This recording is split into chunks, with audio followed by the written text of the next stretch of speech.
Fernando Blum, nosso hematologista, Dr. Fernando Sérgio Blum, é o nosso líder desse evento, que tanto nos apoiou e lutou para que nós pudéssemos estar aqui hoje.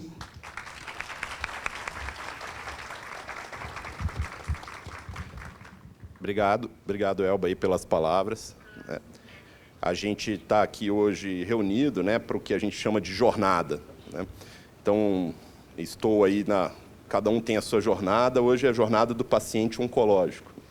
Quando a gente fala em jornada, a gente pensa o quê? Numa jornada diária, uma viagem, uma batalha. Tudo isso é sinônimo de jornada, né? Aqui a jornada é a jornada do paciente oncológico. Então, é uma batalha, né? Quando você recebe o diagnóstico de um câncer, o que você imagina é que aquilo ali pode até afetar a sua existência.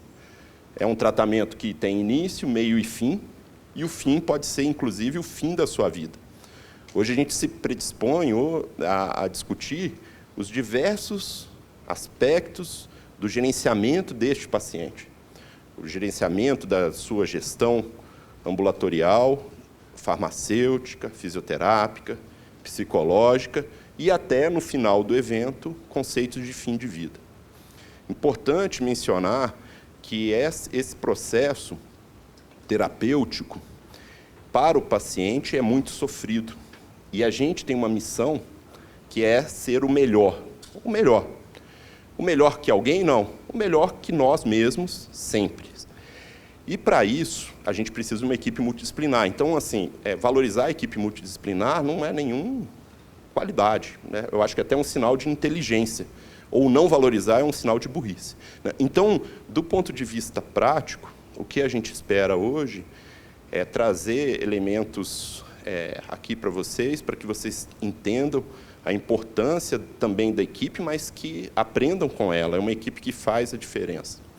Importante mencionar também que uma das maiores satisfações para nós, como equipe, é no final dessa jornada, independente do resultado, é o paciente, é a família do paciente dizer assim: valeu a pena, valeu ter passado por isso, me tornei uma pessoa melhor, ou eu vi que você fez o que podia, a sua equipe fez o que podia. Ontem eu colecionei mensagens de agradecimento de pacientes e de famílias que perderam seus pacientes.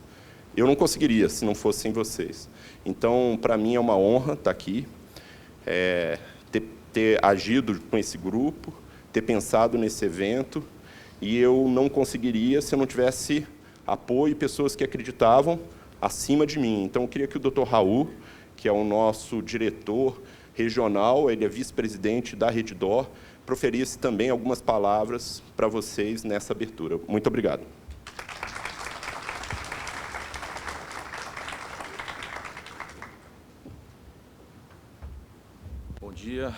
Bom dia a todos. Primeiro eu queria agradecer a professora Eda. Muito obrigado por ceder esse espaço para a gente. Para nós é muito importante, isso faz parte da nossa missão, e poder contar com uma instituição tradicional como a de vocês, de excelência, para nós é muito importante. Fernando, você é o pai disso aqui tudo. Eu vou contar um caos aqui para vocês, que eu acho que eu nunca contei para você, mas que acho que mostra um pouco do comprometimento que o Dr. Fernando tem com isso aqui tudo. Logo que ele chegou a Brasília, ainda no Sírio, você teve a oportunidade de cuidar do pai de um amigo meu. E a gente nunca conversou sobre isso, mas acho que esse é um momento bacana para contar, para todo mundo aqui poder te conhecer um pouco melhor. Esse pai desse amigo, ele teve uma doença rara, raríssima. Ele ele foi contaminado por dengue, e durante essa dengue, ele desenvolveu um processo de uma anemia hemofagocítica autoimune. Chamava Isnard Montenegro Queiroz, lá no Hospital Brasília. E ninguém dava esse diagnóstico. O diagnóstico era uma dengue que complicou, que se agravou, e esse paciente se arrastou durante muito tempo na UTI, e o Dr. Fernando um dia pegou a lâmina, e ele próprio foi examinar a lâmina do paciente. Não foi o técnico, não foi mais ninguém, foi ele próprio. E ele deu o diagnóstico, e essa família é gratíssima a você até hoje. E fala um pouco disso que você falou aqui. Esse paciente faleceu, infelizmente. Mas o seu comprometimento, Fernando, demonstra a pessoa que você é. E é por isso que eu estou aqui hoje. E eu acho que é por isso que vocês estão aqui hoje, né? Porque, realmente, tanto o Dr. Fernando quanto a Redditor, nós temos um compromisso. Nós somos uma empresa, né? Acho que a maioria de vocês conhece muito bem a Redditor, é a maior empresa de saúde da América Latina. É uma empresa que tem uma missão, né? A nossa missão, o nosso propósito é levar saúde e medicina de qualidade ao maior número de brasileiros. É isso que nós estamos fazendo. Somos uma empresa de 73 hospitais, são mais de 70 mil colaboradores, 70 mil pessoas que trabalham na nossa empresa.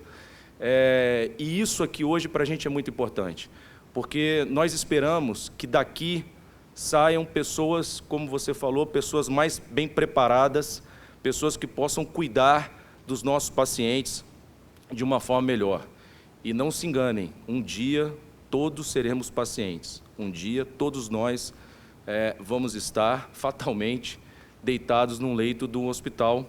E a certeza que nós queremos ter, nós todos aqui, né, como profissionais, é que a gente seja cuidado da melhor forma possível, que a gente tenha o melhor tratamento possível.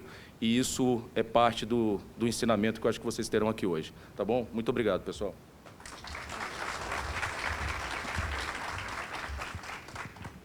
Obrigada, doutor Raul, mais uma vez. Continuando o nosso agradecimento, conforme o doutor Raul comentou, a IESB apoiou a gente de uma maneira incondicional, em diversos aspectos, e é com muita honra, com muita alegria, que eu quero convidar a professora Eda para comparecer ao palco também, para trazer algumas palavras. Quero estender também esse agradecimento ao professor Luiz Cláudio Costa, reitor dessa instituição, e que nos apoiou também de uma forma excelente. Obrigada. Bem-vinda, professora Eda.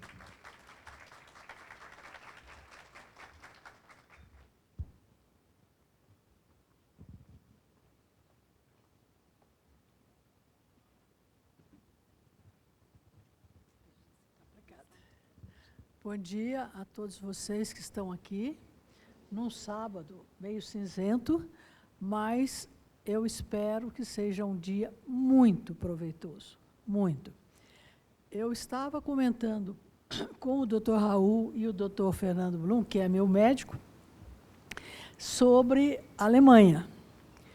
Quando eu estava fazendo meu pós-doutorado na Alemanha, eu aprendi com eles que tem as universidades com diferentes nomes, mas tem um modelo de universidade que se chama Fachhochschule.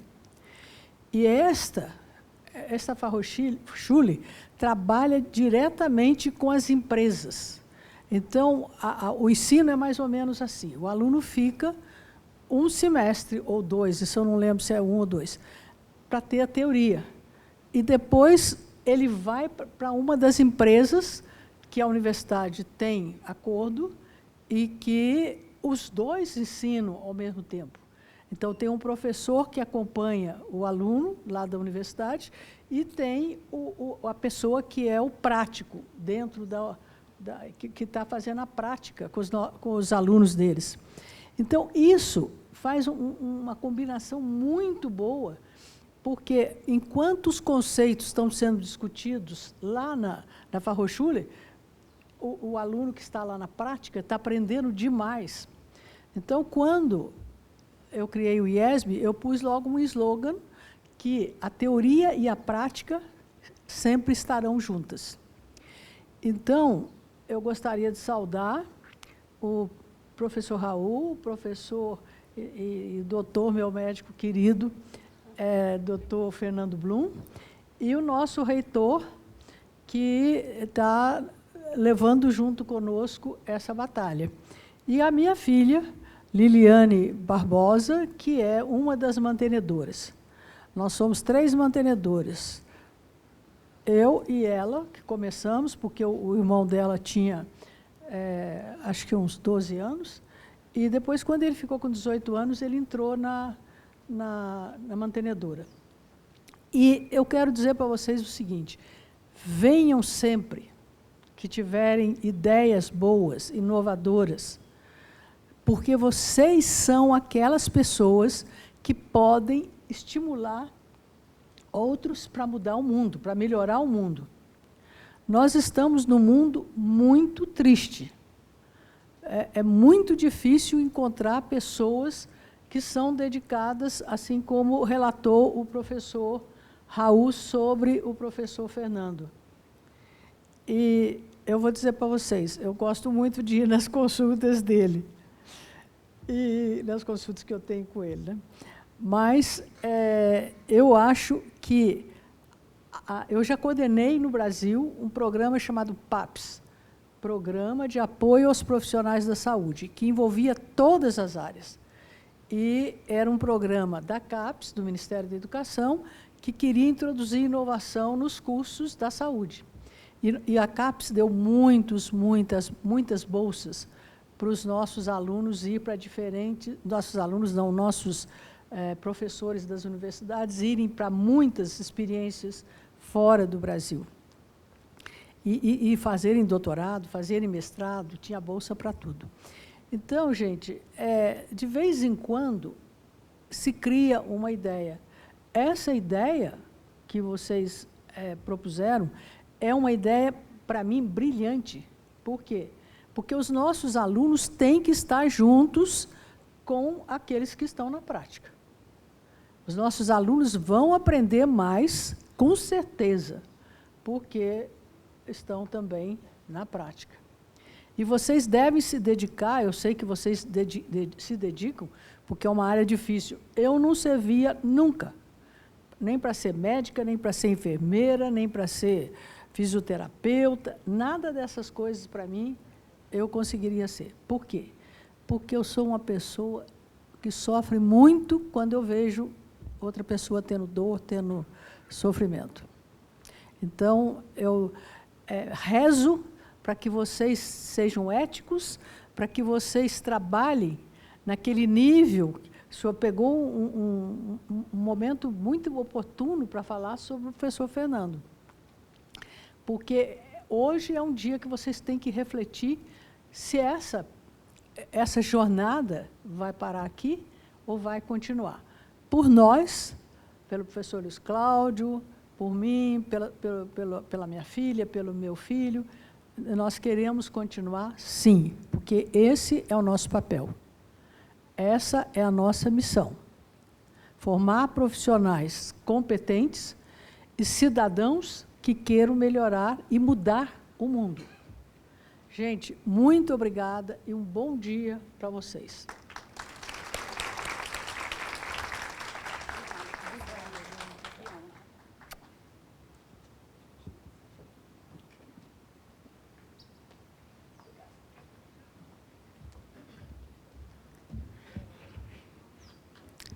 Então, chegou a hora, vamos começar de verdade, né? Quero convidar agora, para compor a mesa, duas grandes profissionais. Primeiramente, a Daniele Rosenheim. Ela é nossa gerente de enfermagem regional da Rede DOR. Ela é enfermeira graduada na Universidade Federal do Rio Grande do Sul, especialista em infectologia em 2008, ambas pela Unifesp, MBA em Liderança e Gestão de Pessoas na FGV, em 2019, com 18 anos de formação, há 11 anos de vivência na área de oncologia, atualmente é gerente de enfermagem e equipe multidisciplinar regional da Oncologia DOR. É também mãe do Matheus e da Manu. Bem-vinda, Daniele.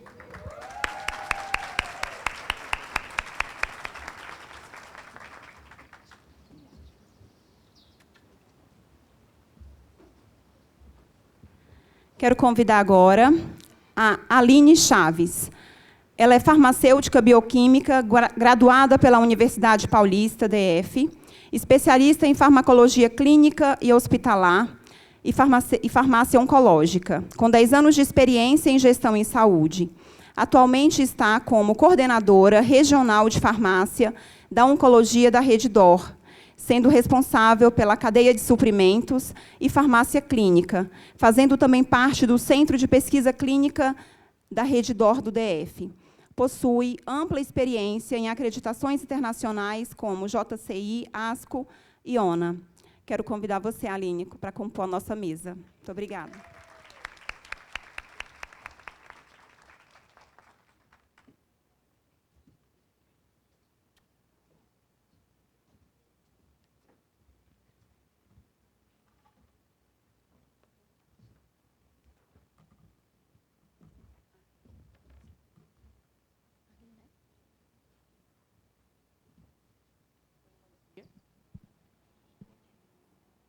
Bom dia. Ok? Tudo bem? É uma honra estar aqui abrindo, né, o nosso dia de aprendizado. Muito feliz. Hoje, como a doutora Eda falou, um dia nublado, mas estou me sentindo a Branca de Neve, né? Vocês estão vendo?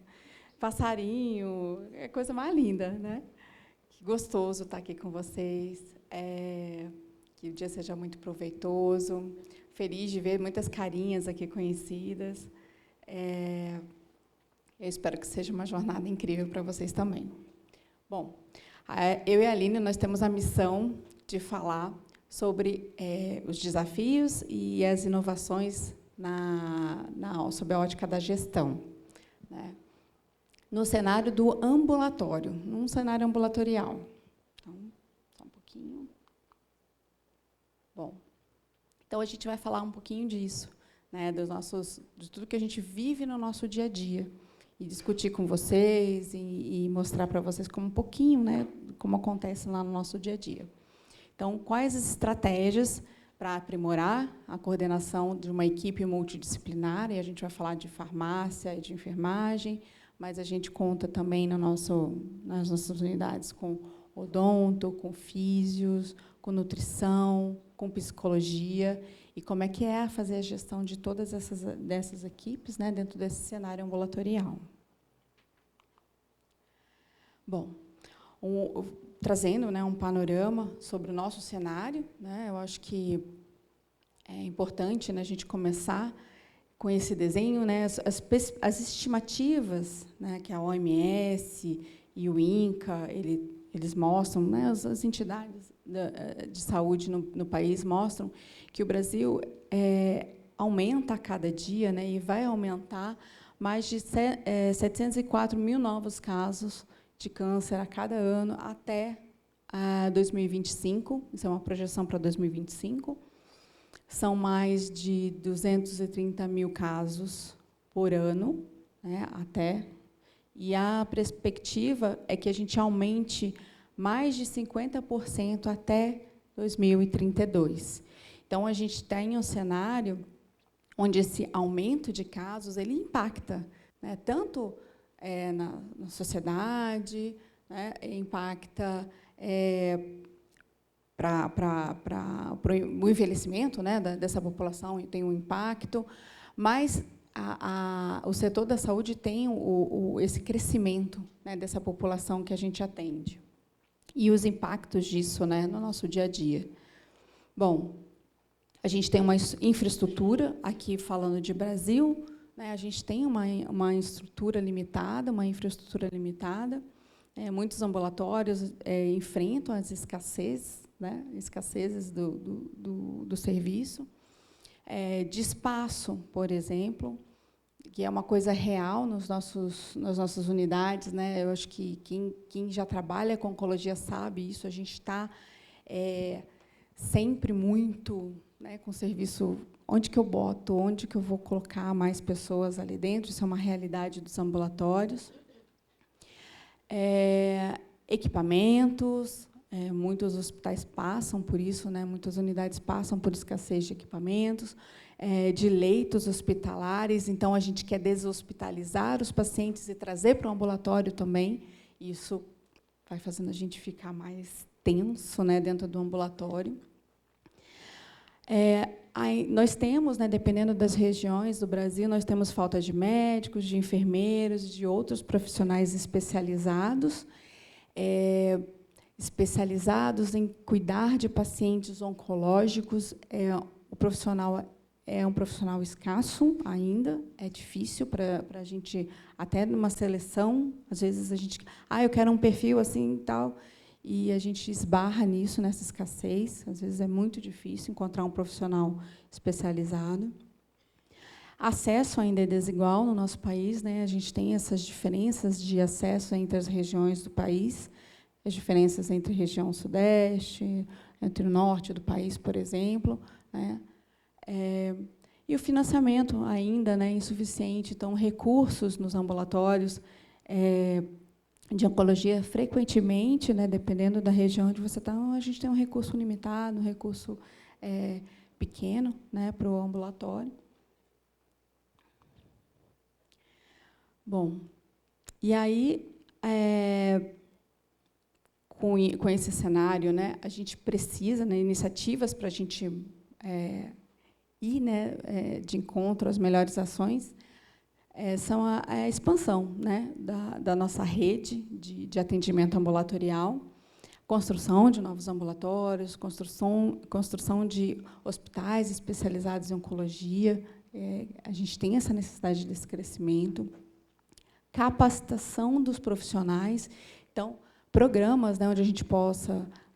programas de educação continuada das nossas unidades, programas de educação nas nossas instituições de ensino, de instituições hospitalares, para capacitar, para atrair, para reter médicos, para enfermeiros e todos os outros membros, né, das equipes, odontos, psicólogos, nutricionistas e fisioterapeutas também. Inovações tecnológicas, então, adotar, né, hoje, a gente olha um mundo muito mais digital, né? Então, soluções digitais para o teleatendimento, por exemplo, para ampliar o acesso dessa população ao ambulatório. E investimentos, né, em recursos, tanto recurso público quanto privado, para a nossa área da oncologia. É uma área que precisa crescer, porque a gente tem uma demanda cada dia maior, e a gente precisa ampliar toda essa gama, essa cadeia, né, para atender esse paciente. Bom, vou falar um pouquinho da gestão, dos desafios na gestão da enfermagem, porque eu vou puxar a sardinha para mim, né, enfermeira. Então, esse aumento de demanda, né, com esse crescimento dos pacientes, tem uma maior demanda da procura do paciente à nossa instituição. Então, cada vez mais, são mais consultas, mais atendimentos para dentro do ambulatório, né? E mais quimioterapias sendo realizadas, terapias de suporte para esse paciente. E um desafio a gente está totalmente dentro, né, desse crescimento, dessa velocidade de tratamentos e de intervenções e de coisas que estão sendo pensadas para poder acolher esse paciente. Então, a velocidade dessas inovações, essas transformações impulsionadas pelos avanços tecnológicos e farmacológicos, elas têm sido muito intensas, né? A oncologia que a gente fazia há 5 anos atrás é totalmente diferente da que a gente faz hoje. Tamanha a quantidade de medicações novas que foram surgindo e terapias novas que estão sendo propostas, e isso é muito intenso, né? A gente está vivendo, e a gente vai viver um boom das tecnologias, das inteligências artificiais. Isso aqui, todo mundo vai ter que passar por essa transição, né? Vai todo mundo ter que passar por isso. A gente vai ter que aprender muito rápido todas essas tecnologias novas. E isso é um desafio muito grande para o profissional, para a gente que está aí, para quem está começando, né, lá na universidade, já tem esse peso, já tem essa pressão, porque a gente se forma, né, e eu acho que isso aqui é um pouco para todo mundo, para o farmacêutico, para o enfermeiro, para qualquer profissional, a gente se forma com aquela sensação de que, meu Deus, esse mundo é desse tamanho e eu ainda estou aqui, eu estou começando, eu tenho que correr, né, aprender, e, enfim, a gente fica meio angustiado, né? E acho que hoje o peso sobre quem está começando é um pouco maior, porque, além de tudo que você tem que saber sobre a sua profissão, sobre o cuidado com o seu paciente, ainda tem toda essa pressão das inteligências artificiais, por exemplo, né, que está vindo para nos ajudar, que vem nos ajudar, que vai ser muito importante para a gente, mas que a gente tem que aprender também. Nós precisamos aprender sobre isso. E aí eu brinco, né, que se a gente tivesse um onco, o Spot Onco, Deezer Onco, nós teríamos, né, uma playlist gigantesca. Playlist do TMO, se fosse uma playlist, né, doutor? CAR-T, todas as inovações que vêm no TMO, né? Radioterapia, né, tantos tratamentos novos, na própria quimioterapia, nos cuidados paliativos. A nossa playlist, todo dia, tem uma música nova para a gente dançar, né? Bom, alta rotatividade dos pacientes dentro do ambulatório. Isso é um desafio muito grande, nós temos que girar esse ambulatório rápido. Como que a gente faz isso? A gestão disso. A organização desse dia do paciente, né, desse tratamento do paciente no ambulatório. Isso é um desafio muito grande para quem trabalha no ambulatório.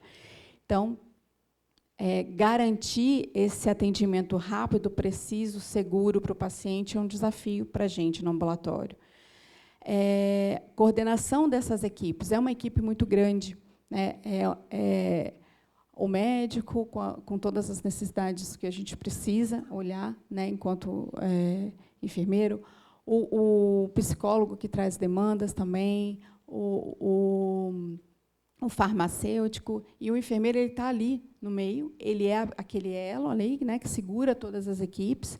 Fazer a gestão dessas equipes é muito difícil. E tudo isso é centrado no paciente, né? Toda essa demanda é centrada no paciente. A coordenação disso é fundamental para a gente garantir a continuidade do cuidado.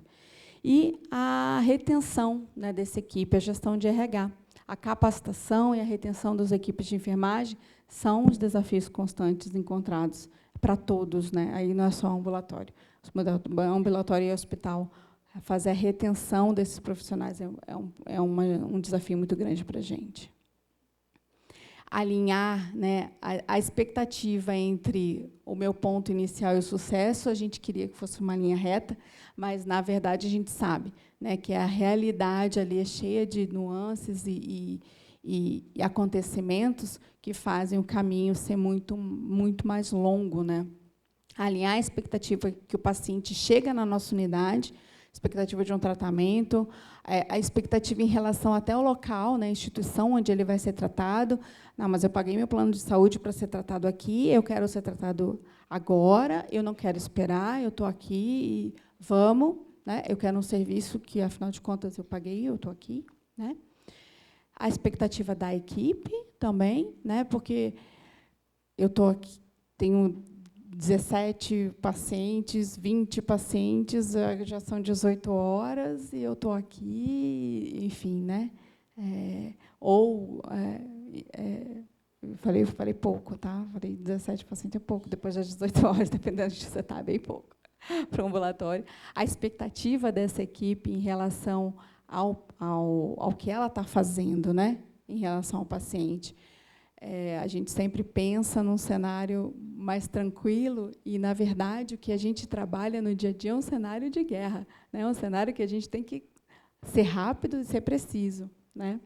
E a expectativa da empresa. A empresa tem a visão, né, de que temos que ter o nosso objetivo alcançado, que é o tratamento do paciente, o cuidado com o paciente, com toda aquela parte, né, que a gente aprende de que nós precisamos aproveitar bem nossos recursos, utilizá-los com inteligência, né? Bom, inovações, a gente falei um pouquinho, né, das inteligências artificiais que vão mudar a nossa forma de trabalhar, e na saúde isso é muito gritante, né? A gente percebe isso. Elas estão vindo para nos ajudar e a gente dar conta de tudo que está vindo é um desafio muito grande na capacitação, né, das pessoas. A teleenfermagem foi regulamentada, né? Vou falar um pouquinho dela rapidinho. Foi regulamentada pelo nosso COFEM. É uma possibilidade, né, real, e a gente precisa voltar os nossos olhos para ali e trabalhar para a gente tentar absorver essa demanda da melhor forma, né?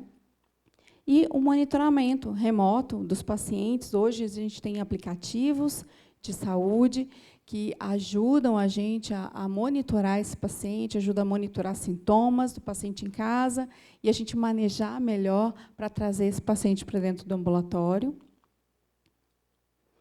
Então, a teleenfermagem ela foi regulamentada agora em 2022 pelo COFEM, né?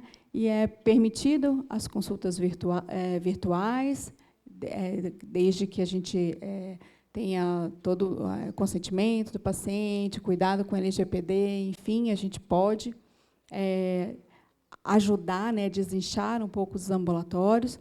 Elas nos permitem fazer educação em saúde, né, são plataformas, a instituição cria plataformas de comunicação segura com o paciente, né, os próprios aplicativos também. A comunicação precisa ser eficiente nesses momentos, né? Então, materiais educativos disponibilizados de forma digital, isso também tem ajudado bastante a gente a cuidar desse paciente. E o monitoramento remoto, né? Hoje, a gente tem aplicativos de saúde, o paciente ele consegue imputar naquele aplicativo questões como náusea, como dor, e a gente consegue, através de uma teleconsulta, chegar até esse paciente e decidir com ele, olha, é a hora de vir para cá, não, maneja de outra forma, toma esse medicamento, usa o que o médico já prescreveu, vamos diminuir aqui tempos desse medicamento, enfim, a gente consegue monitorar melhor esse paciente. O desafio, né, monitoramento dos eventos adversos, a Aline vai falar bastante desse tema, eu vou ser breve, porque o meu tempo já está estourado. E o gerenciamento da dor oncológica é um grande desafio também no ambulatório, né? E essa que eu trouxe de telemedicina, teleenfermagem, ajuda bastante a gente nisso. O futuro, né, da enfermagem, da equipe multidisciplinar no ambulatório, a gente usar dessa tecnologia, usar melhor essas tecnologias para manejar o paciente.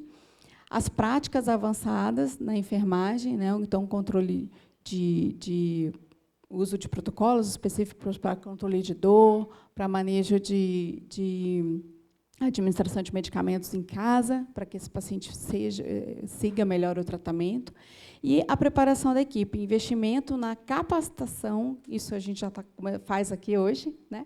Investimento em capacitação, desenvolvimento de lideranças e novas tecnologias, né? Eu acho que vão melhorar muito o nosso cenário. É isso. Tem que ser rápido, né?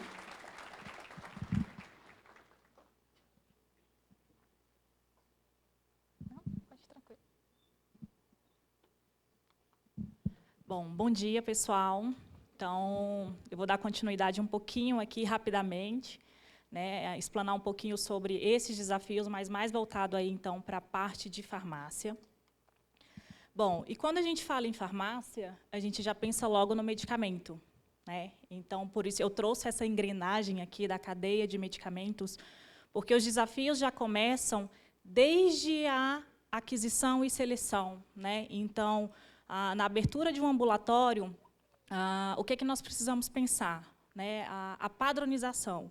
O que eu vou ter aqui de melhor, né, para eu trazer para o meu paciente, de qualidade, né, com custo-benefício? A gente sabe que hoje as empresas elas precisam se sustentarem, né? Então os convênios estão cada vez mais exigentes, estão tendo aí cada vez mais reuniões de divisão de riscos, né, porque realmente quando a gente fala de um tratamento oncológico, a gente sabe que é um tratamento de altíssimo custo. Então, o desafio já começa desde ali, né, dessa padronização, dessa seleção de fornecedores, né, a parte ali de qualificação desse fornecedor. Eu preciso fazer uma visita, eu preciso saber como é que esse fornecedor está entregando esse medicamento, então, como que esse transporte está sendo realizado, está em temperaturas adequadas. Então, isso já começa desde, né, antes do paciente chegar no nosso ambulatório. A parte de dispensação desse medicamento, eu preciso garantir que ele seja dispensado de forma segura, e aí a gente vai ter algumas palestras aí subsequentes, né, que a qualidade vai trazer isso muito bem para a gente. Voltando aqui para a segunda engrenagemzinha, a gente tem ali a parte clínica. Então, ok, está tudo estabelecido, já realizei a minha padronização, já consegui fazer minha aquisição adequada daqueles materiais e insumos. Agora, a gente precisa pensar aí na efetividade da terapêutica, de como isso vai chegar até o nosso paciente, né? Então, a gente observa que essa engrenagem está tudo interligado. E a terceira aqui é a continuidade desse cuidado para o nosso paciente. Bom, então, os principais desafios, conforme eu mencionei, é garantir, além de toda essa qualidade, a não ruptura desse abastecimento, né? O doutor Fernando sabe bem, aqui a gente tem aí diversas, principalmente no mundo aqui da oncologia, a questão de falta de alguns insumos, né, para produzir certos medicamentos. A gente vivenciou bem isso na pandemia, né, faltas das imunoglobulinas. Né, nós temos medicamentos que são específicos para o paciente, que ele precisa dar continuidade, e, infelizmente, acontecem algumas rupturas, seja por falta de insumos, ou até mesmo por algumas questões de greves de alguns órgãos regulatórios, que, infelizmente, isso impacta muito para o nosso paciente. Né. Além de tudo, ok, está tudo certo, o insumo chegou. O desafio grande que nós temos aí na parte da cadeia de suprimentos é o controle desse estoque. Então, assim, eu não posso comprar demais com medo dessa escassez, porque a gente tem ali, nós somos cobrados por uma cobertura de estoque, né? A gente tem que ter uma margem, sim, de segurança, mas a gente sabe que tudo isso influencia nesse custo operacional para as empresas. Né? Então, a gente precisa saber dosar. Né? É o equilíbrio, realmente. O que eu consigo estocar e o que eu vou conseguir girar aí. Então, assim, as instituições estão cada vez mais ferozes nisso. Né? A gente não pode ter dinheiro parado, a gente precisa fazer isso rodar, mas de forma consciente e que não tenha essa falta. Gerando tudo no nosso centro, que é realmente o nosso paciente, né, dar continuidade nesse tratamento, a segurança e qualidade que ele precisa. Bom, então, falando um pouquinho aí desses medicamentos, principalmente dos antineoplásicos, temos esse desafio também do manuseio. Né, o que eu preciso fazer para que, quais protocolos eu preciso instituir para que a equipe ela consiga, além de se proteger ali o nosso paciente, proteger o produto. Então, a gente precisa cada vez mais se preocupar com esses procedimentos seguros. Parte da rastreabilidade, importantíssima. Né? Então, não é só para eu fazer o controle de estoque, para eu, no final do mês, termos ali uma parte de inventário. Então, essa parte de rastreabilidade ela está muito mais envolvida também com a parte de segurança.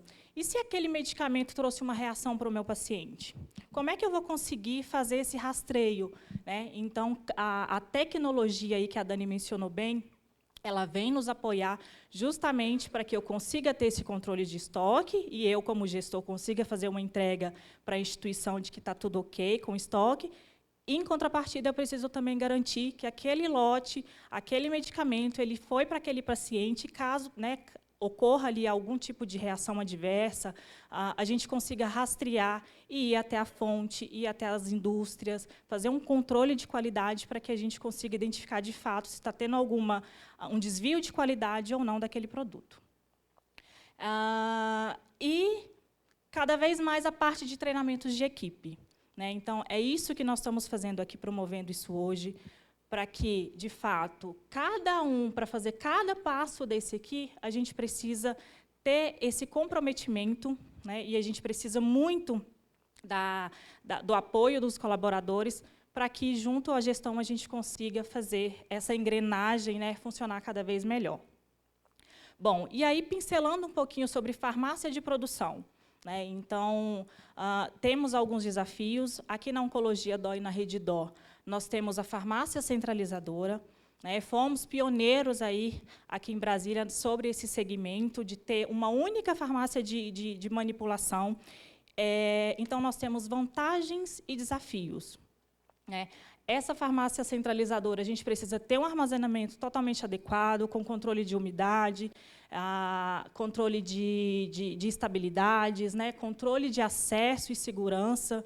Conforme eu mencionei, independente do custo do medicamento, a gente precisa garantir essa segurança no nosso armazenamento. A parte de preparo, né? Eu não vou conseguir, pessoal, falar tudo, né, em cada detalhe, porque o prazo é muito curto, mas para que a gente consiga ter uma farmácia totalmente adequada, a gente tem que ter uma área controlada, uma área limpa, que passa por certificações. Então, nós temos resoluções e RDCs que regem isso. Nós temos aí a RDC 220, que é muito voltada para a parte da oncologia, de farmácia de produção. O que eu preciso ter nessa farmácia para garantir essa qualidade de entrega para os nossos pacientes? A logística, né? Então, nós precisamos pensar. Nem sempre a gente ouve muito falar em medicamento antecipado, que oncologia não é tanta urgência, né? Mas, de fato, não é bem assim que acontece no mundo real, né? Nós temos, sim, como prever o que aquele paciente vai utilizar, muitas vezes fazer essa prescrição um dia anterior, fazer o preparo daquele medicamento, dependendo da sua estabilidade, mas, em outro cenário, em diversos, por questões de estabilidade, por questões de logística, isso não é possível, né? A gente, de fato, vai precisar esperar o paciente chegar na unidade para que o médico faça a sua consulta, verifique se ele está clinicamente bem, e daí starta a sua manipulação. Então, essa logística, né, ela é um desafio, porque o paciente ele gostaria de chegar na unidade e o medicamento estivesse pronto ali para ele, né? É a expectativa, exatamente o que a Dani trouxe, a expectativa do nosso paciente. E, além de tudo, a parte de descarte, né? Então, a gente precisa se preocupar também como isso vai para o meio externo, né? A gente precisa ter, nós temos já empresas especializadas para fazer esses descartes, né? Essas incinerações de forma correta, e, dentro da instituição, a equipe ela precisa estar totalmente preparada e entender o processo do porquê o lixo químico ele precisa ter o seu destino ali diferente de um outro produto. E aí, adentrando um pouquinho, então, a farmácia clínica, né, que é um outro panorama.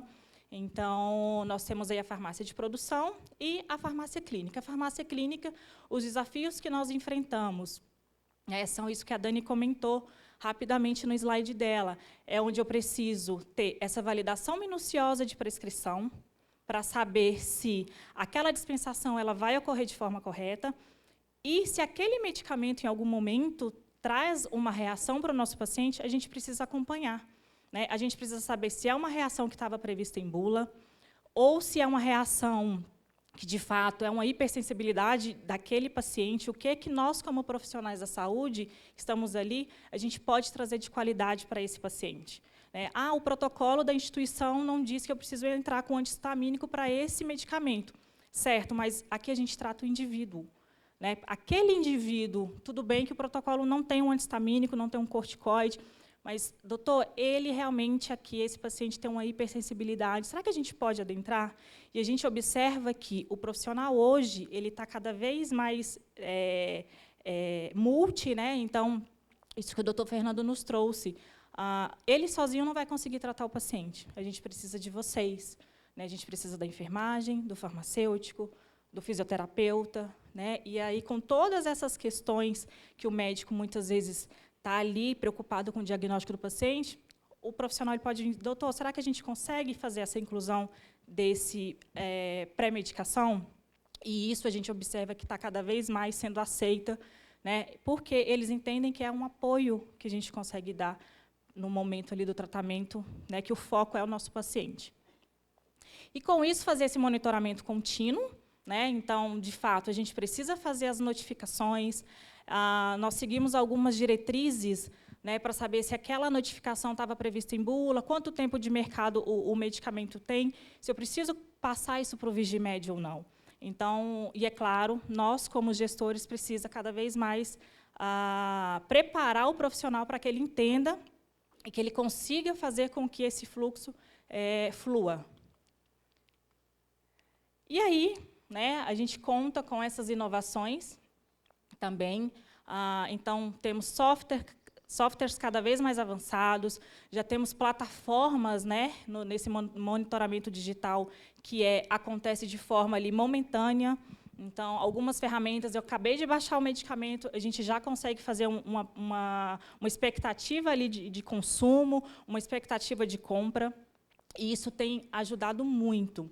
Então, realmente, a era da inovação, essa era tecnológica, contribui muito para quando a gente fala de cadeia de suprimentos. E aí eu trouxe esse slide, né, com essa interface. Nós temos ali a farmácia no centro de tudo, onde temos interfaces com vários outros setores, né, que também é um grande desafio. Então, interface com recepção, com call center, se eu posso agendar aquele paciente, se eu tenho esse medicamento, né, disponível para que esse paciente consiga vir amanhã na consulta, e talvez, se o médico decidir fazer a terapia, eu já tenha isso disponível. A parte de enfermagem, né, de validação. Então, todos esses setores é um desafio grande, né? E aí eu coloquei a farmácia ali no centro, por quê? Quando chega ali no recurso de glosa, por exemplo, vem a parte de convênio. Olha, o convênio não quer pagar esse equipo. O pessoal faz o quê? Vai ligar para a farmácia para saber se a gente tem alguma evidência, algum respaldo de que eu consiga, em contraprova ali, dizer para esse convênio que não, olha só, esse recurso de glosa, essa glosa que você está nos trazendo não tem total pertinência, validade, exatamente. E aí, com isso, nós temos aí a parte, né, do acompanhante, de estar esperando o medicamento, né, a cobrança da chefia ali o tempo todo. O nosso paciente, né, ele é o nosso foco, então a gente precisa, né, tudo isso aqui está em volta no tratamento para ele. E aí começa, então, né, eu trouxe, no finalzinho, eu vou trazer um vídeo para vocês, mas aí começa, o medicamento já chegou, né, falta validar a prescrição, né, não tem autorização ainda, então não posso dispensar. E aí isso vai gerando o quê? Um pouquinho de estresse, né, que faz parte de toda essa cadeia. E aí é o famoso vontade de chutar o balde. E aí, com isso, pessoal, o que nós trouxemos, então, tá, para principalmente ali que o paciente, muitas vezes, ele não entendia o porquê, né, da gente ter uma farmácia centralizada, fora da instituição, e o porquê que, em alguns momentos, o medicamento dele tinha até 1h30 para chegar na instituição, né, na unidade ali de destino. E aí nós criamos esse informe, e aí ele fica disponível em televisores, em cada uma das unidades ambulatoriais. Por quê? O paciente ele começa a entender, nossa, eu estou aqui no número 1, eu vim para avaliação médica. Né? Após essa avaliação médica, a gente tem a avaliação da enfermagem, avaliação farmacêutica clínica. Nós temos ali, que aí cai isso para uma farmácia de manipulação, que tem todas essas etapas aqui de separação, inspeção, higienização, né, a parte de expedição. Temos ali a questão dos duplos cheques, então, cada etapa, né, e aí eu convido vocês a que quiserem conhecer a nossa farmácia. Fiquem muito à vontade, vão ser muito bem-vindos, tá? Para vocês entenderem que, de fato, aquele medicamento que ele precisou ser preparado, quantas, né, 10 etapas aqui até chegar no paciente. Preparei o medicamento, ele sai para uma logística de transporte, né, que aí chega até a unidade ambulatorial, que o enfermeiro recebe e tem que fazer toda a sua checagem, e aí sim fazer a administração. E aí, quando a gente demonstrou isso aqui para o nosso paciente, ele falou, nossa, eu não sabia que era assim. Né? A imagem que ele tinha era que ele chegava ali na drogaria, o medicamento dele estava pronto. Né? Pronto. Em alguns casos, a gente até tem as seringas prontas para uso. Né? Mas, se tratando de tratamento oncológico, hematológico, a maioria a gente precisa preparar. É um medicamento que ele é totalmente individualizado, de acordo com o peso, superfície corpórea do paciente. E aí, então, como lidar com esses desafios diários? Né? E aí volta um pouquinho o que a Dani falou, dessa mão de obra qualificada, mercado competitivo, rotatividade de equipe. E aí eu gostaria de passar aqui um vídeo só para fechar a minha apresentação, mas para trazer que os desafios existem, mas se a gente tem uma equipe totalmente preparada, fica tudo muito mais leve, tudo flui. E aí eu gostaria de colocar, não sei se aqui eu consigo apertar. Farmacêutica! Oi! Eu preciso de um dipirona, é urgência! Oi! É urgência! Pega aí no carrinho! Pra que gritar desse jeito? Oi, tudo bem? Você pode me ver uma ampolinha de furosemida? O doutor disse que já prescreve. Ah, já prescreve? Ah, tá. Não, tudo bem, eu espero aqui. Eu tô sem um pingo de pressa. Ele já prescreve e eu já entrego. Chata! Insuportável, nojenta. Tá bom, eu já vou. Oi, tudo bem? Eu preciso desse item aqui, o item 14 da prescrição. Deixa eu ver aqui. Morfina... Ah, não. É morfina se necessário, né? É, eu só entrego pra enfermeira. Você tá achando que eu não tenho mais nada pra fazer, não, né? Você não foi com a minha cara, é isso? Não, porque é o dia inteiro em perturbação, o dia inteiro enchendo o saco, o dia inteiro em infernização, o dia inteiro, você nada autoriza. Agora, qual a dificuldade? Eu vou lá, vou chamar a enfermeira, eu vou trazer ela aqui, ela vai pegar o remédio e vai entregar na minha mão. Você tá achando que eu tô levando pra casa? Essa merda desse carrinho aqui. Não, isso aqui é só pra infernizar, gente. Eu preciso de um diário de dipirona. Se eu for lá na farmácia agora, eu sei que eu vou pedir pra ela, vai falar pra abrir o carrinho de parada. Aí eu abro essa porcaria desse carrinho de parada e tenho que conferir tudo. Isso aqui é um saco. Eu tenho um monte de coisa pra resolver, agora eu vou abrir o carrinho pra pegar um dipirona. Aí eu pego um dipirona e eu me lasco o dia inteiro, porque o carrinho, olha... Ai, gente, por que a farmacêutica faz isso comigo? Apesar que minha equipe também faz com ela, é uma desgraça. Eu sei, Jussara, eu te entendo, mas sua equipe é muito desorganizada. Eu tenho certeza que eu acabei de entregar pra menina todos os saquinhos, cada um de um paciente diferente. Sabe, ela tem que prestar atenção, ela tem que olhar as coisas. Aí as pessoas ficam, porque não entregou, mas nem prestou atenção, nem conferiu direito. Pede pra ela conferir de novo, por favor. Presta atenção. Jussara, eu conferi mais de 20 vezes, eu abri o saco aqui, não tem medicamento. Quer ver, ó, esse monte de saquinho aqui, ó. Essa aqui é da Abigail, esse aqui é do seu Adabastor, esse aqui é da Luísa, esse aqui, ó. Aqui, ó. Aqui, ó. Colocou na embalagem errada, Jussara. Colocou na embalagem errada. Essa farmacêutica, ela não tem que prestar atenção nas coisas que ela fala. Ela tem que prestar atenção que ela tá faltando um psiquiatra na vida dela. Ai, o que me estressa no plantão não é os pacientes, é a farmácia. Tudo. Mas, assim, pessoal, só para fechar, né, um momento de descontração, é desafiador, mas, ao mesmo tempo, é gratificante. Porque aquilo que o doutor Fernando e o doutor Raul trouxe, né, no final, a gente vai falar, tudo que eu fiz aqui, tudo que eu passei, valeu a pena. Obrigada.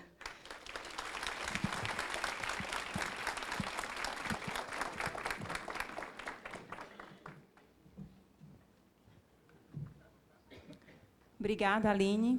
Obrigada, Daniele. Vamos para o momento de perguntas. Alguém tem alguma pergunta?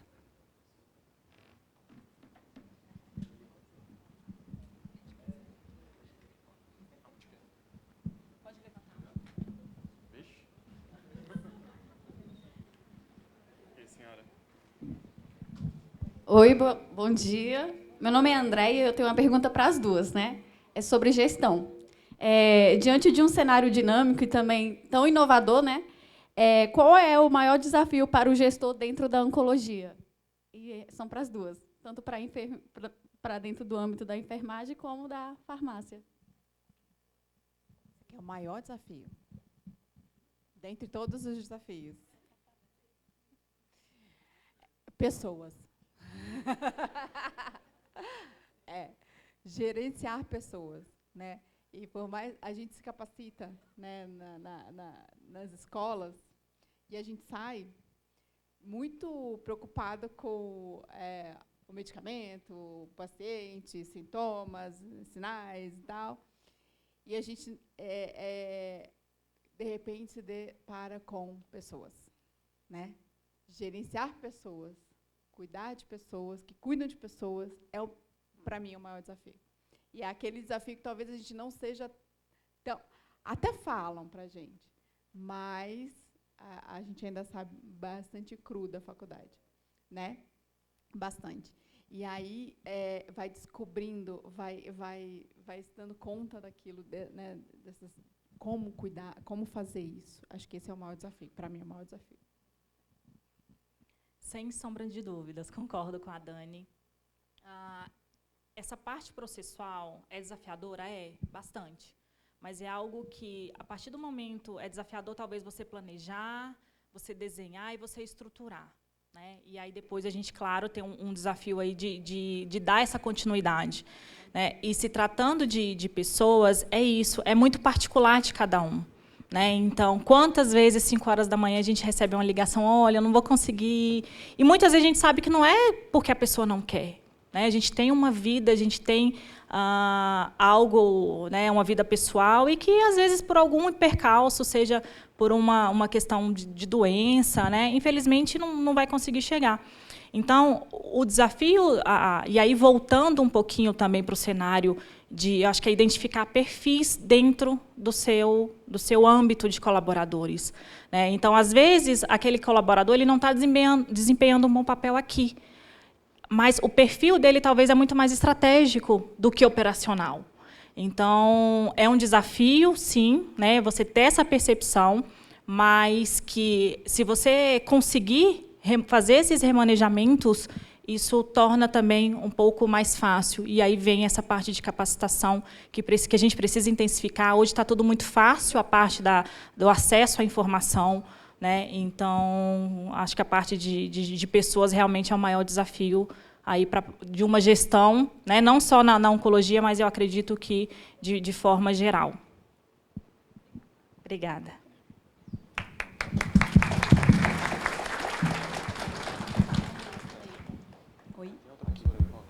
Oi. Como o nosso tempo está um pouco estourado, a gente vai deixar as perguntas para depois, tá bom? Então, muito obrigada, Aline, obrigada, Daniele. Foi uma brilhante palestra das duas, viu? Obrigada, pessoal.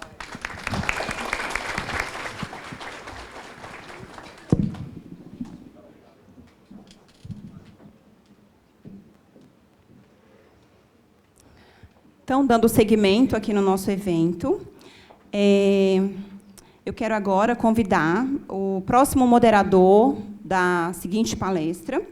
Ele é o Matheus de Deus, enfermeiro especialista em oncologia, formação profissional em pesquisa clínica, possui MBA em gestão em saúde, atualmente está como supervisor nacional de padronização de práticas de enfermagem na oncologia DOR, é também o criador do perfil MCD Oncologia, @MCD Oncologia, onde compartilha diariamente seus conhecimentos de oncologia e seus seguidores. Eu quero puxar aqui uma sardinha. Eu sou uma grande fã do Matheus, eu acredito aqui que muitos são. Então, para a gente é uma honra, Matheus, ter você aqui presente nesse dia, né, abrindo mão lá dos seus compromissos. Você sendo um grande influenciador, né, digital aí no meio oncológico. Então, para a gente é uma honra ter você aqui. Bem-vindo.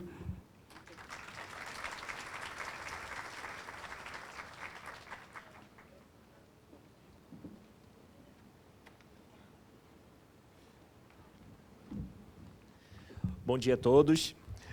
Não vou me alongar muito, até para a gente conseguir aproveitar total o tempo da palestra. Vocês vão me ver mais vezes aqui, eu vou retornar mais vezes, a gente vai conversar bastante. Mas agora a gente vai conversar sobre segurança do paciente e gestão de risco, implementação de estratégias integradas para a prevenção de eventos adversos. Para falar sobre essa temática, eu vou chamar a Érica Fabres. Ela é mestre em Ciência da Saúde pelo Instituto de Ensino e Pesquisa do Hospital Sírio-Libanês, com especialização em enfermagem oncológica pelo Hospital AC Camargo. Atualmente, atua como coordenadora de qualidade na Oncologia DOR do Distrito Federal, onde lidera iniciativas relacionadas à segurança do paciente e também é docente em cursos de enfermagem no Centro Universitário LS. Por favor, Érica.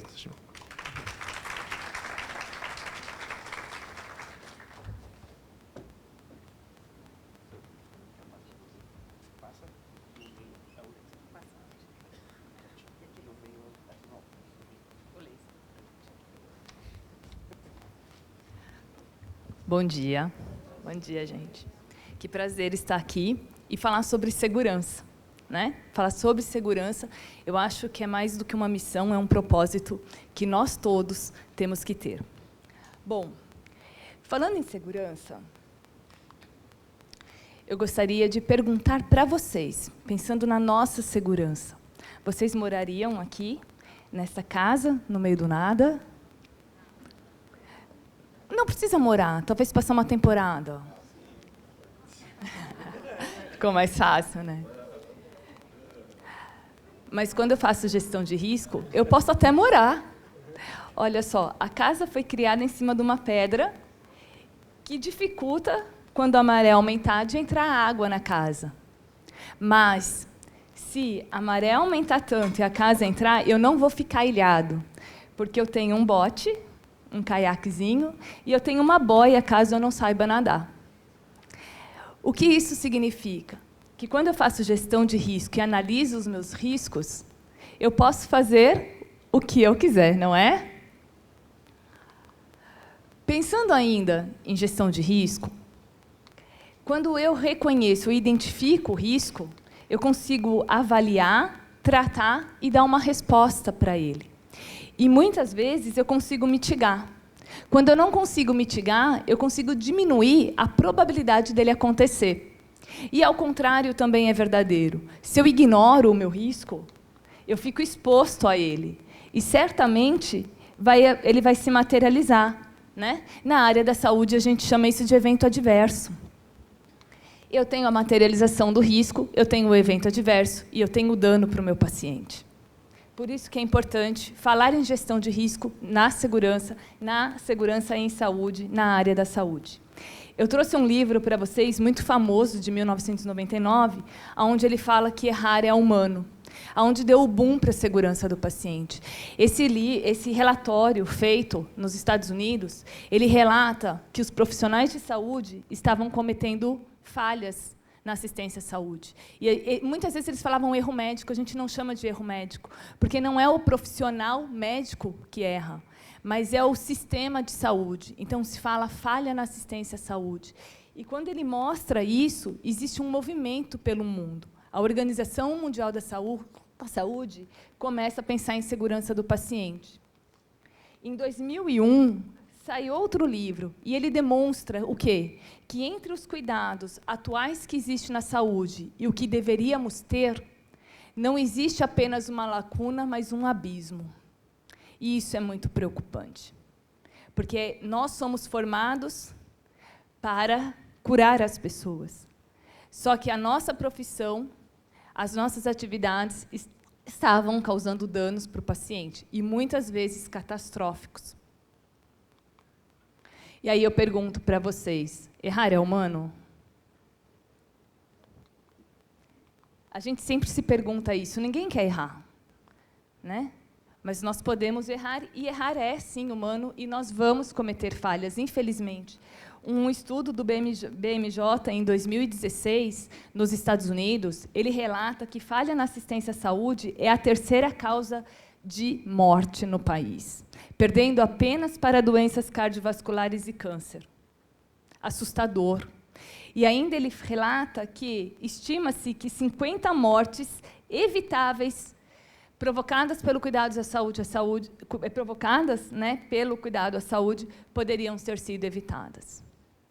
Isso foi nos Estados Unidos. Eu quero fazer uma pergunta para vocês. Vocês acham que o retrato do nosso país é diferente disso?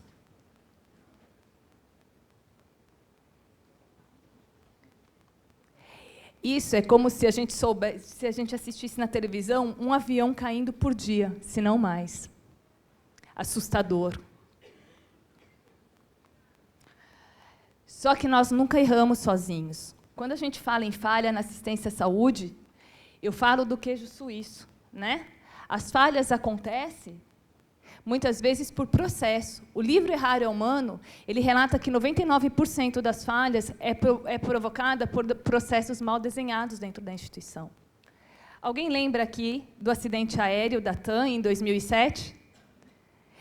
Eu sou paulista, eu morava bem próximo, e a minha família ainda mora bem próximo a esse aeroporto. Então, para mim, é muito difícil esquecer. Aqui, foi porque o piloto era incompetente? Não. Pelo contrário, eventos adversos acontecem com profissionais bem capacitados e muito competentes. Aqui o que houve foi a teoria do queijo suíço, uma falha, né? Eu tenho aqui um freio travado, eu tenho um excesso de pessoas, eu estava com 200 pessoas dentro do avião, no limite dele, Eu tenho aqui uma pista curta no aeroporto, para quem conhece, sabe que essa pista é bem curta, e eu tenho aqui a chuva, o mau tempo, e aí o acelerador mal posicionado. Com todo esse caminho, com todas essas falhas, o risco se materializa e eu tenho uma perca aí de 200 pessoas. Né? O acidente acontece. E é isso que acontece dentro do sistema de saúde. Alguém lembra, trazendo para o sistema de saúde, trazendo para nós, alguém lembra dessa garotinha, Stephanie, de 12 anos? E desse olhar, alguém lembra? Na Globo, no Jornal Nacional, no Fantástico, em 2012, mais ou menos, se eu não me engano, uma técnica de enfermagem administrou vaselina na veia da criança, achando que era o soro fisiológico. E agora a gente está se perguntando como uma técnica de enfermagem, que é formada para isso, administra vaselina ao invés do soro fisiológico? É a nossa primeira pergunta. E aí eu digo para vocês, quando a gente tem um processo mal desenhado. Esse frasco é um frasco de soro fisiológico e, do lado dele, um frasco de vaselina. A gente não consegue ver a diferença, não é? Eles são muito semelhantes. Esses frascos, eles ficavam armazenados em locais diferentes. Mas, com um profissional novo, ele armazenou no mesmo local a vaselina e o soro fisiológico. Naquele dia, ela trabalhava com a escala diminuída e com um volume máximo de pacientes para atender.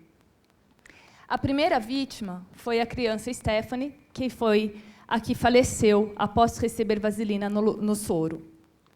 E a técnica de enfermagem foi a segunda vítima por ter cometido essa administração errada.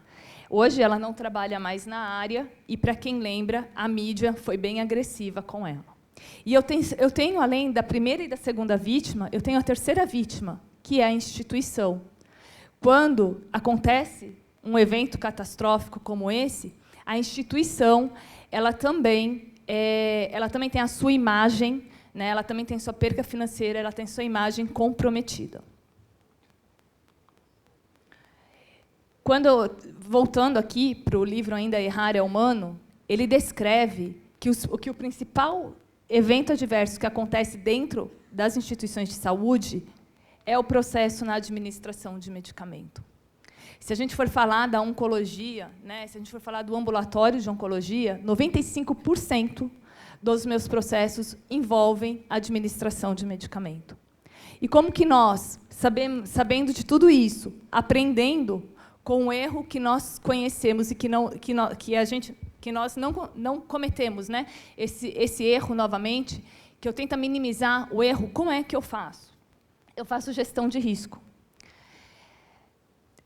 Fazer gestão de risco não é fácil, né? Vou voltar aqui um pouquinho, que eu me perdi na fala, mas aqui, nesse livro Errar Humano, ele fala que os principais erros na administração de medicamento está relacionado à prescrição inadequada, dosagem errada e falha de comunicação dos profissionais. A Daniele, a Aline trouxe agora, né, os desafios da gestão, e vocês perceberam que a gente trabalha com diversas áreas diferentes. Né? O vídeo mostra bem isso, o último vídeo da Aline. Eu vou passar rapidamente um vídeo para vocês entenderem como funciona a comunicação.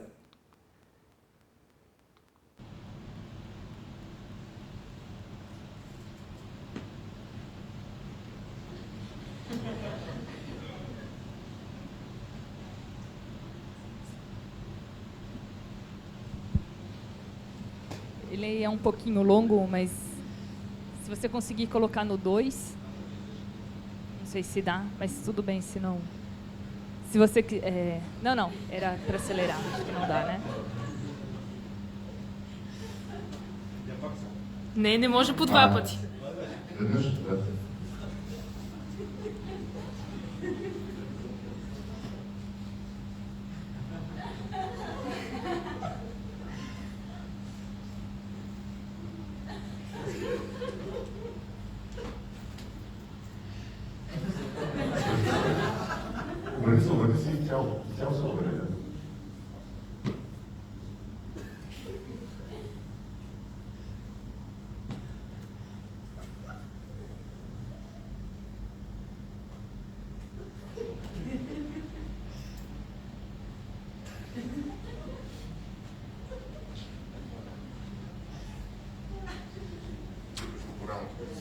a gente for pensar isso na área da saúde, o médico deu a informação, aí até chegar no paciente a gente precisa passar para todas as áreas e a informação vai mudando, né?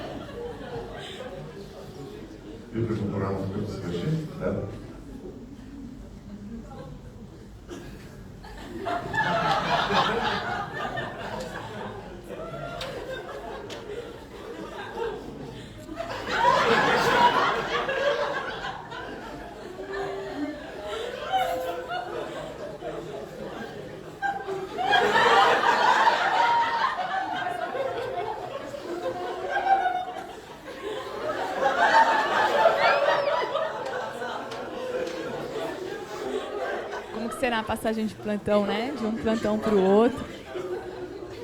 След като обясните, питвате по-рано до човека, че сте свършили и сега ти питаш следващия човек да се обърне. A comunicação certamente é um desafio.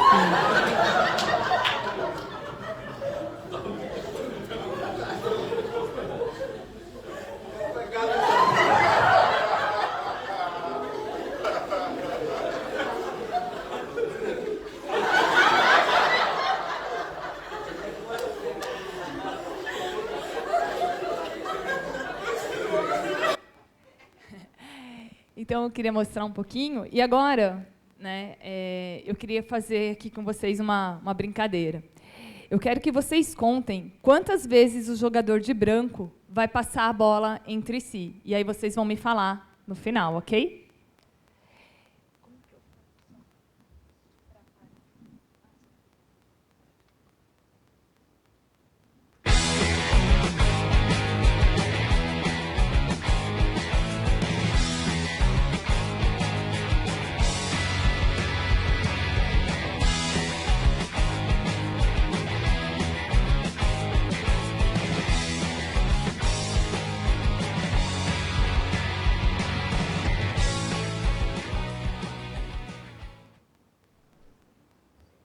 Quantos passos vocês contaram?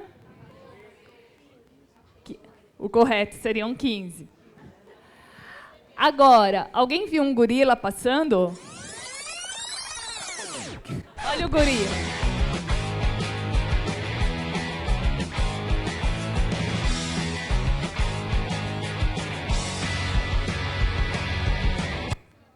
Pessoal, quem não viu o gorila, não se preocupe.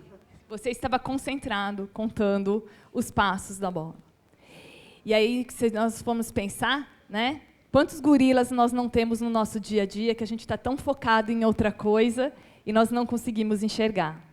Com todos esses desafios, falha de comunicação, hiperfoco, como é que a gente vai fazer gestão de risco no sistema de saúde? Eu tenho um evento, que seria o evento adverso, eu tenho a fonte e o perigo. Eu preciso pensar, então, em prevenção e promoção da saúde, né? Então, eu crio barreiras para que eu evite o evento adverso. E, se ele acontecer, eu vou criar barreiras de prevenção para diminuir o dano dele. E aí, focado, né, nessa foto, é que a gente consegue fazer uma boa gestão de risco. Esse artigo de 2013, ele é muito interessante porque ele relata que urgentemente nós precisamos utilizar tecnologia para minimizar o risco de erros com medicamentos, na administração de medicamento. Como que a oncologia faz? Eu trouxe o nosso modelo.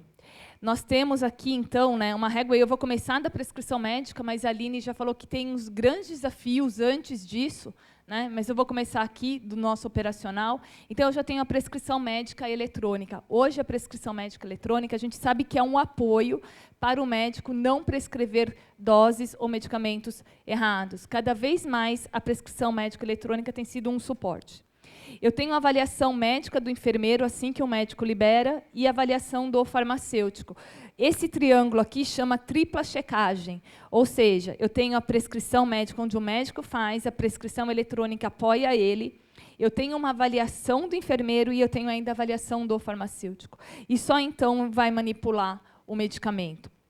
Depois que o medicamento é manipulado, tem a entrega do medicamento e a administração. Lembrando que não finaliza na administração, mas eu preciso fazer um monitoramento disso. E como a tecnologia nos dá esse suporte? Na manipulação hoje, eu tenho o sistema da prescrição médica eletrônica, onde o profissional que vai pegar um medicamento, ele faz uma bipagem eletrônica. Ou seja, isso impossibilita que eu pegue o medicamento errado.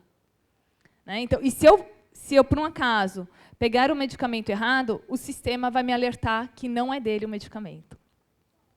Além disso, a gente conta também com o apoio de identificações visuais para ajudar o profissional. Quando o medicamento tem som ou grafia semelhante, a gente identifica o medicamento como medicamento semelhante. E drogas de alta vigilância, lembrando que o medicamento alta vigilância é aquele medicamento que, se a gente administrar errado, o paciente pode ir a óbito, né? São medicamentos potencialmente com dano grave, nós identificamos com uma etiqueta vermelha. Okay?